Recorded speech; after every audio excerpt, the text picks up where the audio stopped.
a serious topic that I want to talk about this morning, and it's all about emotional affairs or infidelity, emotional infidelity, and the effects of emotional affairs on your marriage, how to discern it, how to deal with it, and how to safeguard your marriage.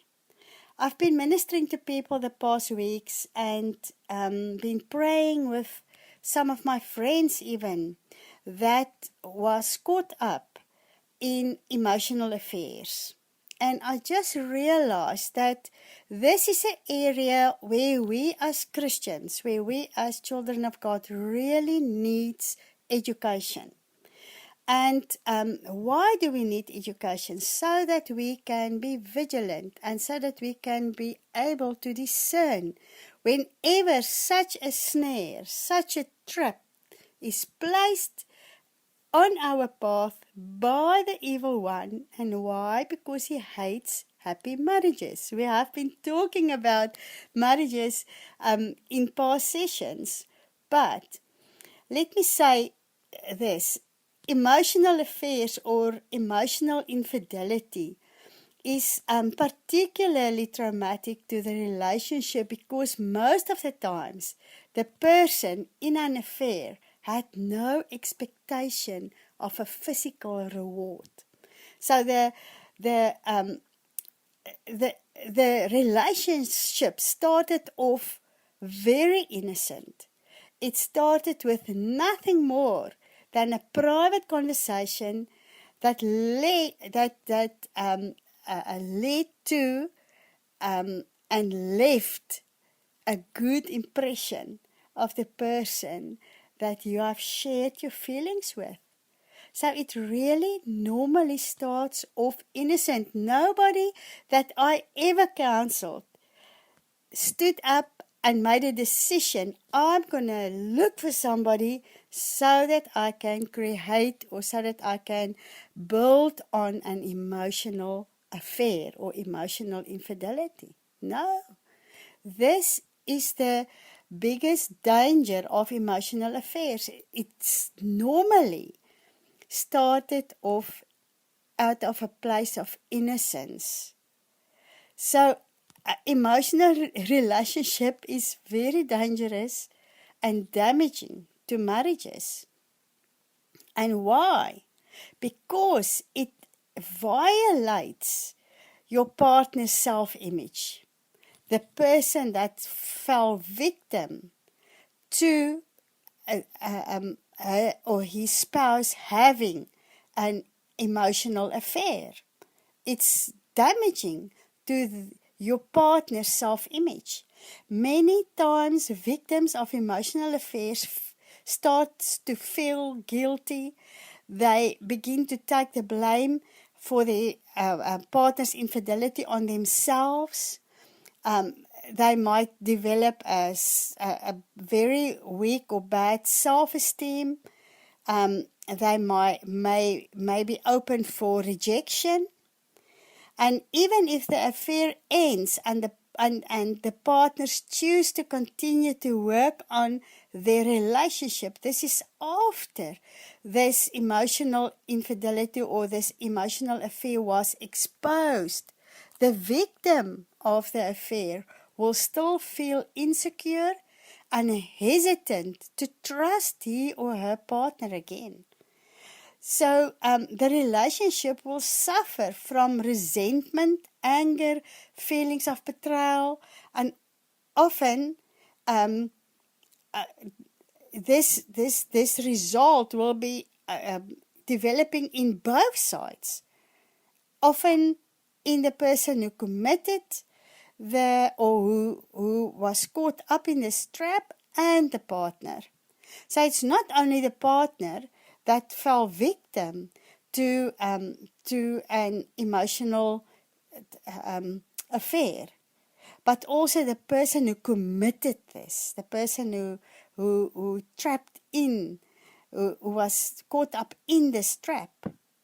So we need to understand that an emotional affair most of the times hurts deeper, because marriage is first of all, we spoke about it, but it's first of all spiritual, and then emotional, and then the physical will flow from a beautiful, healthy place of being one in the spirit and being emotionally connected. The soul tie between a husband and a wife is also an emotional tie.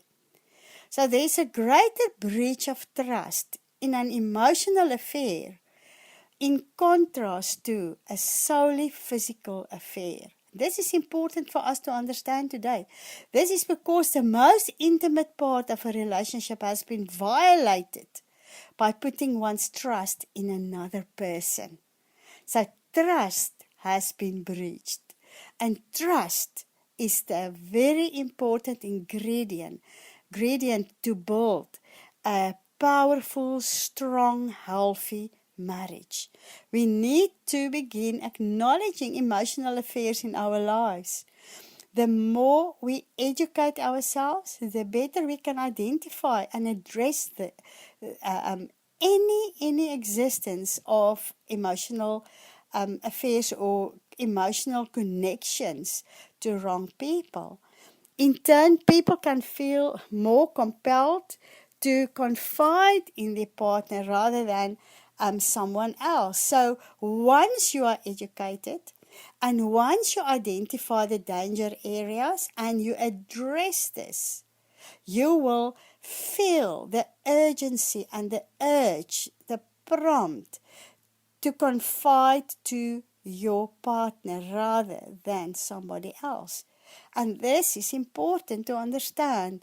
For individuals to heal within their relationship and themselves, we need to develop a better understanding of the real damage emotional affairs cause.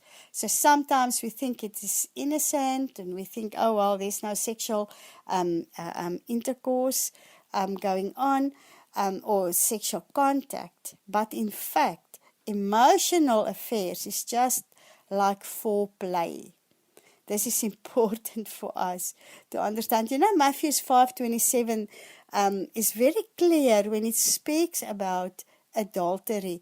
The word says, and he put the emphasis on two levels. In verse 27, the word says, your ancestors have been taught never commit adultery. And then verse 28 says, however, I say to you, if you look with lust in your eyes at the body of a woman who is not your wife, you've already committed adultery in your heart. So, and in a different translation, the word says, in the old days, you had to commit physically adultery. But now, if you only think it, you have committed. So, this is why an emotional affair can be and is devastating to a marriage, because you breach the confidence, you breach the trust between you and your spouse. And maybe you are unmarried and you have this emotional relationship with your boss or with your best friend's husband or whatever, and you rely on this person a lot for answers and emotional support, and maybe even invite this person to come and do a little stuff for you in your flat or your home or whatever. But it is a breach of the word. It is a breach of the marriage covenant. And we can ask questions. Maybe one of the questions we should ask is, when does a friendship cross a healthy line or a healthy boundary?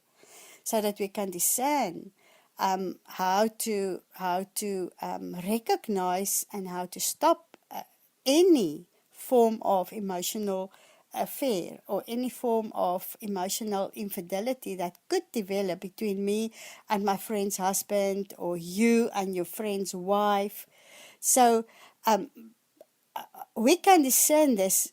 One of the surest signs is, keeping private details of a relationship from your spouse. In other words, when you go for coffee with this person, you won't disclose it to your spouse. So saying and doing things that wouldn't be done in the presence of your spouse. So maybe there's a little bit of, private conversation going on, but you will never tell your spouse about it. This is it's a sure sign. Sharing thoughts and feelings with someone other than your spouse. God made us to be the best friends. This is what marriage is all about. So when you start to share feelings with somebody else of the opposite gender, and he or she becomes your crutch, and you keep this from your spouse, it's a true sign of an emotional affair. Making effort to spend time alone with this other person.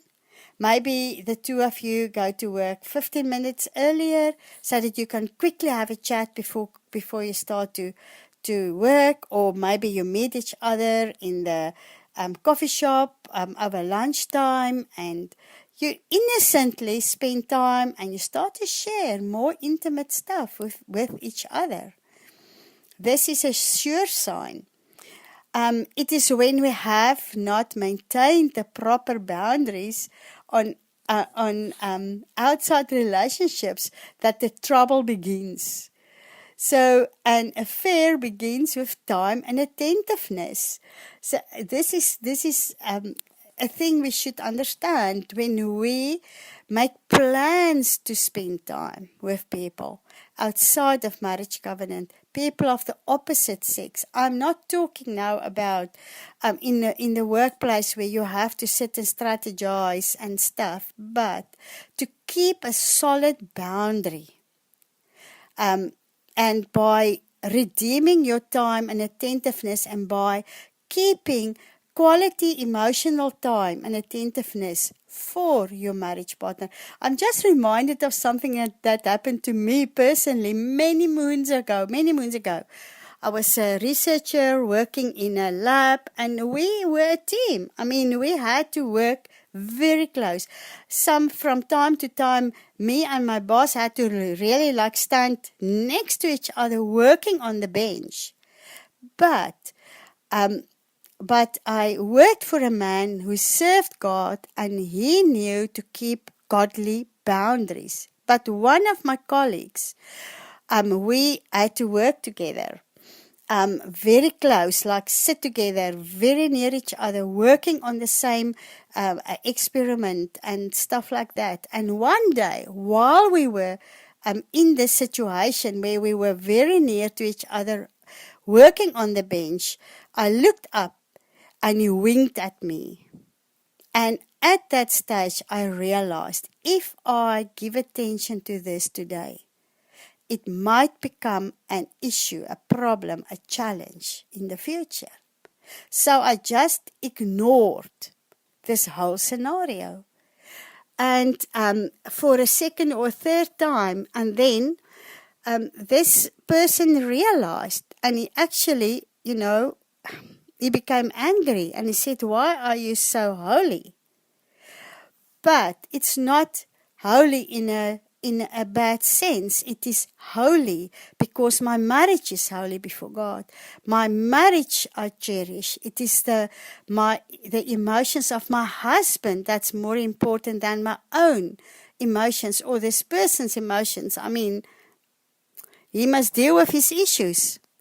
So in my professional life, while I was still in a professional job, I had to deal with this kind of stuff more than once. And to deal with it thoroughly, to deal with it and not to open up your heart, to start to share an emotion, to open up for wrong emotions is, I think, the wisest thing that we can do. And especially women, because we can feel neglected in our marriages. We are emotional beings. We want attention. We want to feel loved. We want to feel accepted. And this is a snare. that we need to look out for. Not respond to that at all, and not to give it attention to people around you that would maybe come and tell you, I find you interesting, or I find you are very intellectual and stuff. No, this is a snare. Know it. Just run back home. Go and love unto your husband. Build your emotional connectivity. Do that bath with the candles and bubbles, and just keep on focusing. Do not open for any attention from other men. And I'm speaking to you today. You are a woman listening, and you feel so neglected in your marriage. You feel so lonely. But let me tell you one thing. A husband, a man, responds on respect. He responds on when you boost his ego. So go back home. Give attention to your husband. Tell him how sexy and how beautiful he is, or whatever words is in your vocabulary. But do not give attention to whatever Satan wants to do to destroy your marriage. Don't find men attractive who compliments you. It's a snare. Just know this.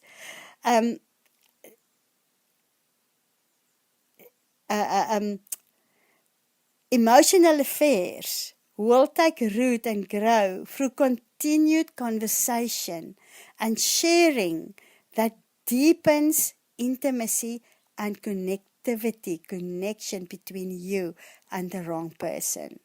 So conversation is one of the important ingredients in growing a ungodly emotional relationship. And this will help you to slide from a friendship to an affair. And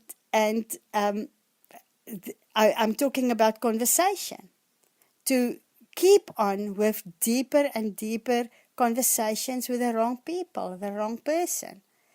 It will help you to slide away from your husband, from your wife. So how do we discern an emotional affair? This is a question we need to ask. When secrecy is the main ingredient between you and the person, secrecy is a critical component of a strong emotional attachment with someone other than your partner. It's a critical component. Whether an affair is emotional or sexual, it is deception. So we need to understand, when you experience an emotional connection with a man or a woman outside of marriage, it's deception being formed. It's a snare. And this deception creates the most long-term damage to the trust and future of your marriage. Know this. So if you open up for the deception, you will reap the fruit of the deception and the destruction that will result of opening yourself to this emotional deception. Or where an emotional affair already developed further, where it becomes sexual, where it becomes the foreplay of what will come in days' time. Just know the long-term damage will be devastating for your partner, your children, your family, and yourself. How to protect your marriage against infidelity, against this affair? It's a good question to ask today. We need to understand the simple promise to stay faithful is not enough. It will not protect you. Most people who cross the line of infidelity or emotional affair had no premeditation on, I want this, I want it, I'm going for this. No. No, they had no intention whatsoever of having an affair, either emotional or sexual. The people that I've ministered to, most of them said, I never thought I would do something like this, or I never thought this would happen to me. We are all vulnerable and need to be watchful. Just know this. You are not immune. So this one lady told me, no, she knew. She was actually off every Friday afternoon. She had an off afternoon. She only worked Mondays to Friday, 1 o'clock. And then she realized what she called a best friend. Her husband was also off on Friday afternoons. So she started to make a point to invite him for coffee to her home. And just to chat about her and her husband's issues. So innocently, she thought she will ask her best friend, or what she thought was her best friend's husband, questions how to handle this, how to handle that, and she ended up in his arms. So this was devastating when the more intimate side of their coffee appointments was exposed. Devastating to a friend, the person she called a friend, devastating to the husband when his wife, whom he loved and still loves, I believe so. I see them from time to time. The devastation of his wife finding out that the emotional relationship developed to a place of an affair and then ended up her being in his arms. I mean, we know how this thing works. So we need to recognize all relationships are vulnerable to infidelity, to affair. 1 Peter 5 verse 8 says a very interesting thing. It says, be sober, be vigilant, because your adversary, the devil, walks about like a roaring lion, seeking whom he may devour. And let me tell you, he is walking around seeking what marriage he can devour, seeking what beautiful relationship between husband and wife he can devour, and what friendships he can devour. Because infidelity or emotional affairs mostly develop between friends or in the neighborhood or even in church. I've dealt with that many a times in my life. So how to recognize infidelity, or how to safeguard yourself against, let me say this, how to safeguard yourself against infidelity. Point number 1 that I want to just emphasize today is avoid secrecy and avoid deception. So if there is an ongoing interaction with someone with whom you have been very honest in sharing your deepest thoughts and feelings with, this can generate a feeling of closeness that stimulates even more sharing. So to avoid secrecy will also avoid deception. So if there's a person that you see often and that you start to feel close to, and where you feel there's just a natural flow of information, oh my soul, just remember one thing, this is the snare. Oh, but we understand each other so well. This is the snare. Oh, but we are emotionally in contact. This is a snare, my friend. And this is exactly what Satan uses to separate you from your marriage covenant, from your marriage partner, from your covenant relationship with your husband or your wife. An emotional attachment quickly develops. It is causing serious damage to marriages. I've seen it in the many years of counseling, how this innocent thing developed to a place of such broken relationships in marriage. Yes, they still love each other, but they don't trust each other at all. So regardless, um, um, or not, if the relationship developed to a point of sexuality, to a point of intercourse, let me tell you, an emotional affair is devastating. It is destructive, and it will break your beautiful marriage in two. So, point number 1, avoid secrecy and deception. Run away from trusting somebody else but your husband, from trusting other women but your wife. Second point, be careful in conversations. Conversations are what starts us off on this slippery road, this slippery slope. For both women and men, it's impossible to overestimate the role of conversation and the role conversations play in infidelity. The intimate conversation about the things in our lives that we hold dear. I'm not talking about work-related conversations where we need to work in teams, where we need to be focused on one goal. No. I'm talking about intimate conversations, about things we hold dear in our lives. Be aware of the topics that grab your attention and spark your energy.